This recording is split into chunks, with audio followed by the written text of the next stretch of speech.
तो मेरी माताओं, आपने अभी महिषासुर की लीला को श्रवण किया। जब महिषासुर का अंत हो गया तो पृथ्वी हरी भरी हो गई। पृथ्वी में फूल खिलने लगे, प्रकृति हंसने लगी। पृथ्वी जब खुश होती है तो खूब अनाज देती है। क्या करती है? अन्न, जिसको कहते हैं अन्नपूर्णा। साकम भरी, साग पात से भर देती है धरती को, फल फूलों से भर देती है धरती को। धरती को अन्न धन से भर देती है, इसीलिए इसका एक नाम अन्नपूर्णा भी है। अन्नपूर्णा। देवताओं ने जब देखा कि महिषासुर मर गया, हमारे गांव में जो बरखा नहीं हो रही थी, बरखा होने लगी। धरती बंजर हो गई थी, धरती में पानी गिर गया, धरती में अन्न पैदा होने लगा, धरती में अन्न महक गया, फल फूलों में फल फूल आ गए और धरती स्वागवंती होने लगी। व्यासदेव भगवान कहते हैं धरती स्वागवंती होने लगी। अभी तक अनाथ थी अत्याचार से, राक्षस के अत्याचार से धरती अनाथ हो गई थी। धरते स्वागवंते होने लगी, स्वागवंती होने लगी, आनंद होने लगा, जय जयकार होने लगा। राजा जनमेजय बड़े प्रेम से कथा सुन रहे थे मां भवानी भगवती की। गुरुजी कहते हैं बैसमा पायना करत बखाना, जनमे जाया सुनहु कर ध्याना। वैसम पायन करत बखाना, वैसम बखाना, वैसम पायन करत बखाना, जनमे जाया सुनहु कर ध्याना, जनमे जया सुनहु कर ध्याना, जनमे जाया सुनहु कर ध्याना, जनमे जया सुनहु कर ध्याना। बैसम पायन करत बखाना, वैसम पायन करत बखाना।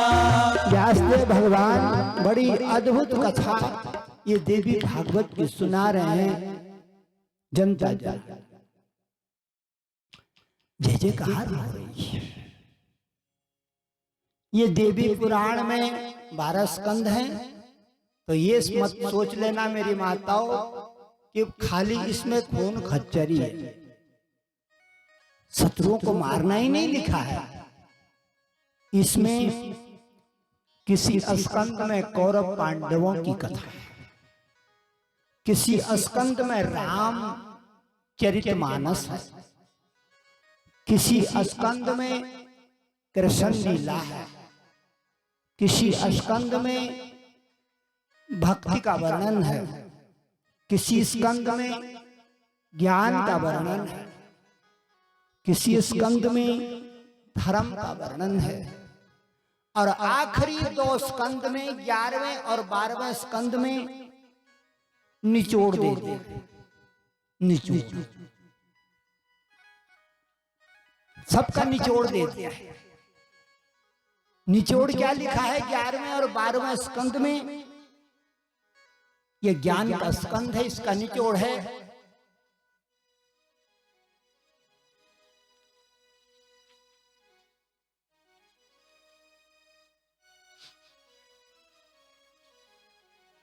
सच्चिदानंद। सच्चिदानंद बोलो ना, कितना अच्छा लगता है हमारी माता। सच्चिदानंद, सच्चिदानंद रूपाए गायत्रे प्रतिपादिता नमामि ह्रीं मयीं देवी धियो यो नः प्रचोदयात्। 11वें और 12वें स्कंद में अला और बला का वर्णन है। किसका वर्णन है? अला और बला। परा और अपरा विद्याओं का वर्णन है। दाहिने और बाम विद्याओं का वर्णन है। बला और अबला विद्याओं का वर्णन है। ये 2 स्कंद भागवत के गुप्त रखे गए ताकि हर एक आदमी इस पोथी को खोल न पाए। आखिर पढ़ना और बात है, और इसमें ताले को कुंजी लगा देना और बात है। आखिर तो आदमी अगर रटेगा तो पढ़ सकता है। रटंत विद्या कोई मुश्किल नहीं है। आदमी रटना चाहे तो रोज रोज रट करके उसे धारण कर सकता है। लेकिन भागवत रटंत विद्या नहीं है। भागवत रटंत विद्या थोड़ी है कि रट लगाए घोटा लगा रहे घोटा। रटंत विद्या नहीं है, ये जीवन